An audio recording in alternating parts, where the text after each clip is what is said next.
Hallo zusammen, ich werde einen Akku für ein E-Bike bauen, und in diesem Video werde ich zeigen und erklären, was ich darüber weiß.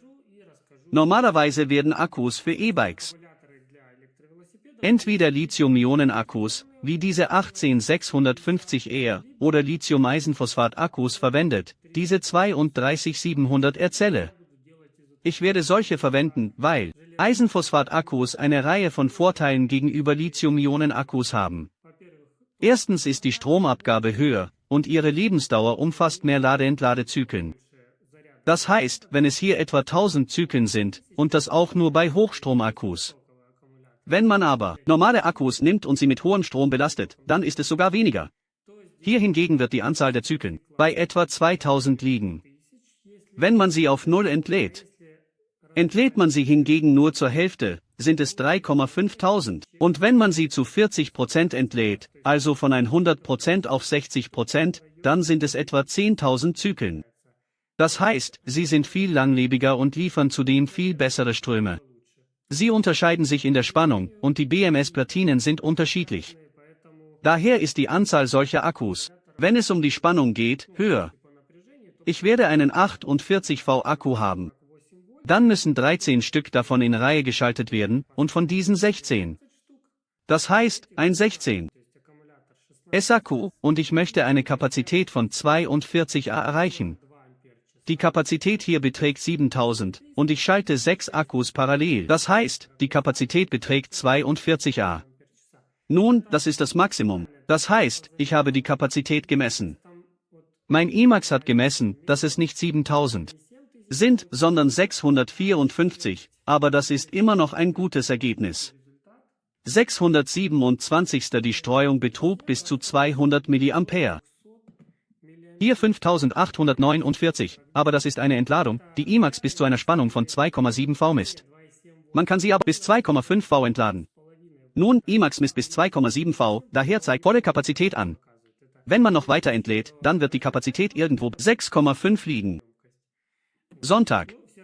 Aber es ist trotzdem besser, nicht bis zu dieser Spannung zu entladen. Die idealste Variante ist die Verwendung im Bereich von maximaler Ladung, das ist dort 3,2 V bei einem geladenen Akku, und ihn bis 3 V zu entladen, und dann wird die Anzahl der Lade-Entladezyklen viel höher sein. Und er wird weniger verschleißen. Kurz gesagt, wir werden einen Akku aus Eisenphosphatzellen bauen. 6 davon schalten wir parallel und 16 in Reihe. Das heißt, die Spannung soll 48 V betragen. Zuerst dachte ich, sie in solchen Zellenhaltern zu befestigen, da sie gut hineinpassen. Aber dann gab es ein Problem. Zwischen ihnen ist ein Abstand, und ich habe ein Nickelband gekauft, das ich anlöten werde. Und es passt nicht. Wenn die Akkus nicht direkt aneinander stehen, dann verschiebt es sich und passt eben nicht. Das heißt, es funktioniert nicht. Das ist nicht das Richtige. Ich zeige es jetzt. Es sollte eigentlich in die Quadrate passen, aber es passt nicht, es trifft nicht. Es ist schon verrutscht. Es hat also nicht funktioniert. Und ich habe beschlossen, diese Plastikteile nicht zu verwenden. Ich werde sie verschieben und dann besser zusammenbinden. Dann wird auch die Größe des Akkus kleiner sein. Und ich werde verwenden schon dieses Nickelband. Es ist sehr bequem damit zu arbeiten. Wenn Sie solche Zellen verwenden möchten, können Sie einfach Nickelband, also Streifen, nehmen. Die Streifen werden angelötet, dann hier die Brücken. Sonntag. Mit den Streifen kann man diese Teile verwenden. Aber das hier zusammen zu verwenden, wird nicht funktionieren, weil es nicht passt. Man müsste es ausschneiden. Diese Metallteile. Und wenn man sie ausschneidet, dann hier Strom durch sie fließen, und es wird bereits Verluste geben. Im Allgemeinen habe ich auf die Plastikteile verzichtet. Ich habe so eine kleine Box genommen, um zu starten, damit ein Winkel vorhanden ist. Ich zeige es jetzt. Wir setzen die Akkus ein.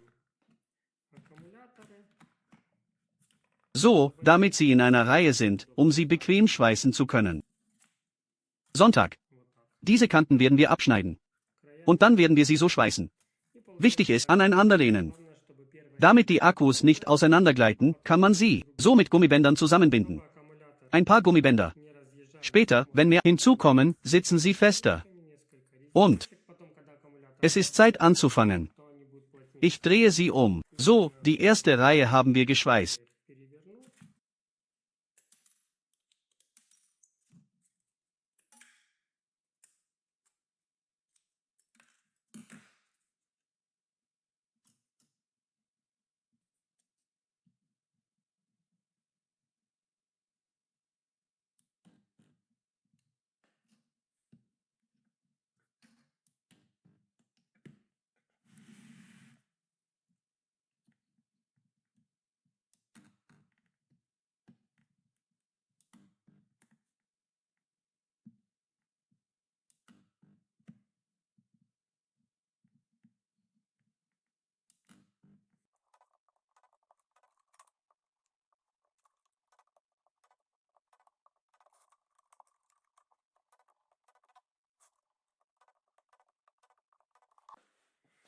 Und jetzt setzen wir die zweite Reihe mit den Pluspunkten mit Gummibändern zusammenbinden.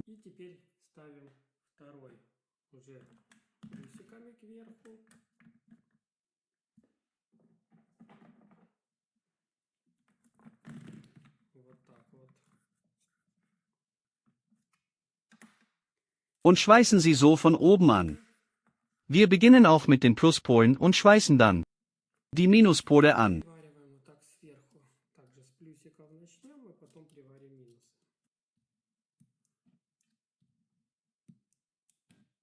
Beim Schweißen bleiben Spuren zurück.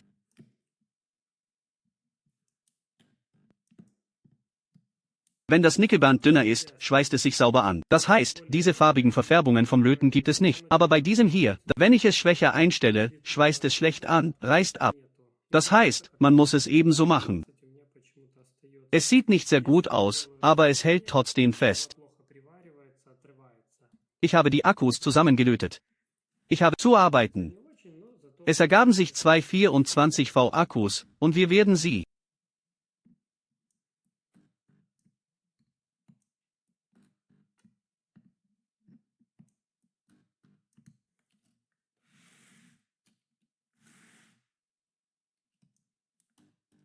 jetzt zu einem verbinden.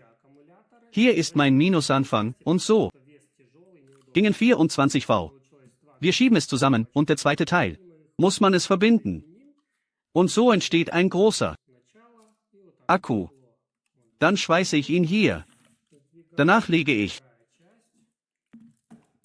so einen Kunststoffabstandshalter hin und wickle ihn so ein. Und ein zweistöckiger. Und das hier ist unser Pluspol.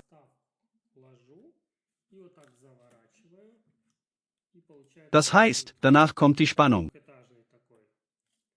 Und dieser Pluspol wird neben dem dort werden wir die BMS-Platine anlöten, und wir müssen auch noch an jeden Anschluss die Balancerkabel anlöten. Das machen wir jetzt, dann zeige ich es weiter. Wir richten zwei Akkus aus und verschweißen sie. Alles ist fertig, ich habe alles komplett verschweißt. Schließt es, das heißt, die letzte Schweißnaht ist bei mir unschön geworden.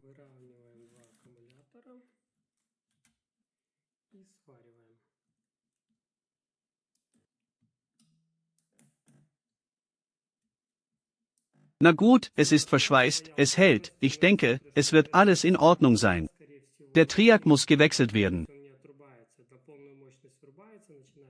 Nun, er hat genau für 96 Akkus gereicht, die ich verschweißt habe. Jetzt kümmern wir uns um das BMS.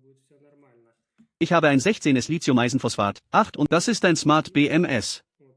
Man muss nicht unbedingt so ein teures kaufen. Ich habe mir die Mühe gemacht, damit man es über Bluetooth, das heißt, ich kann ein Video aufnehmen und zeigen, wie der Akku belastet wird, wie er entladen wird, kurz gesagt, wie er funktioniert. Ein normales BMS ohne all diese Funktionen. Lädt, balanciert, entlädt und schützt den Akku einfach nur. Hier kann man jedoch die Parameter einsehen, und später im Betrieb werde ich es filmen und zeigen, wie es funktioniert.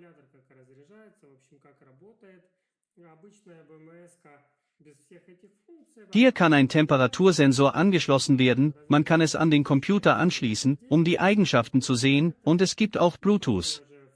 Wir installieren eine App auf dem Telefon und können uns auch über Bluetooth mit dem BMS verbinden und die Parameter einsehen.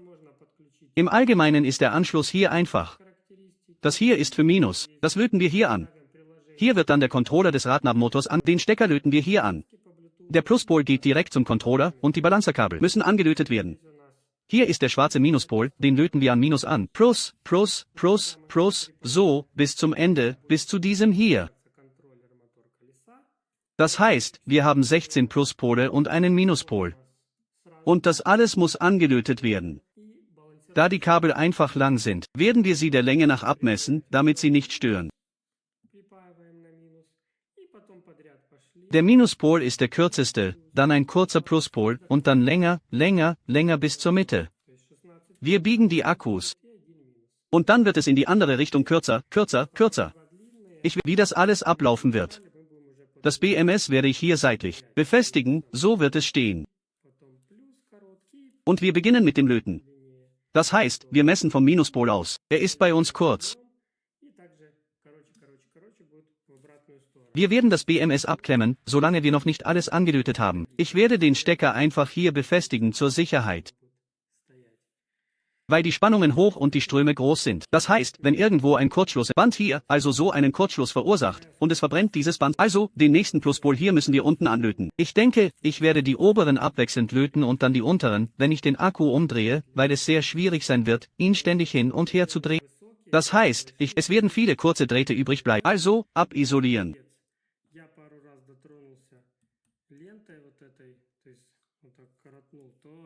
Fertig. Jetzt lassen wir wieder einen ausnehmen.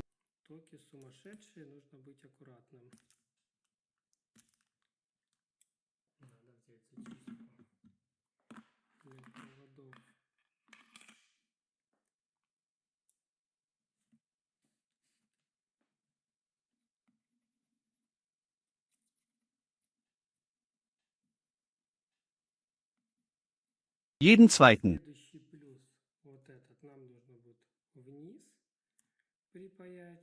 Nach den internen müssen wir noch die externen Kabel für die Balancer anlöten.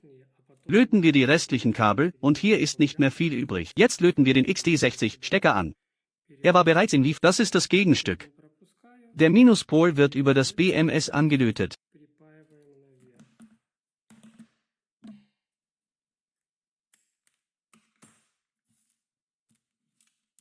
Und der Pluspol geht direkt zum Akku. Ich hatte eine selbstklebende Vinylfolie.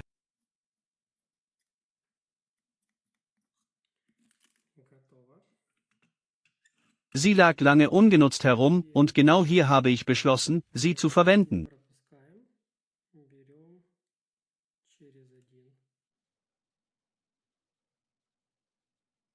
Wir umwickeln den Akku damit von allen Seiten.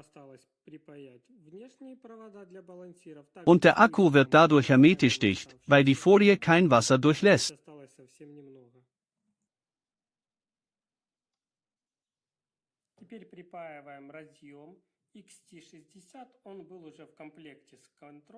Und man kann alles so isolieren, damit keine Feuchtigkeit hinein gelangt.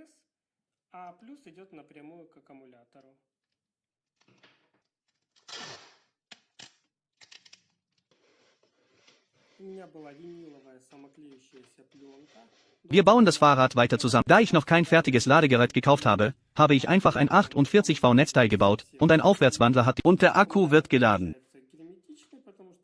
Hier ist das Bluetooth-Modul der BMS-Platine, das heißt, es zeigt den Ladestrom und die Spannung der Zellen an. Im Moment sind die Zellen noch unausgeglichen. Das ist der erste Ladevorgang. Danach wird alles ausgeglichen und nivelliert. Das kann man dann sehen. Aber fürs Erste war's das, wartet auf die nächsten Videos. Готово, я просто сделал блок питания на 48 вольт и преобразователь повышающий поднял напряжение там 58 где-то примерно выставил, и аккумулятор заряжается, вот Bluetooth модуль от платы БМС, и можно посмотреть все характеристики, то есть ток заряда показывает, напряжение на ячейках, пока что там ячейки разбалансированы, это первая зарядка идет, потом все будет отбалансируется, выровняется, то есть можно будет посмотреть. Ну а пока все, ждите следующих видео.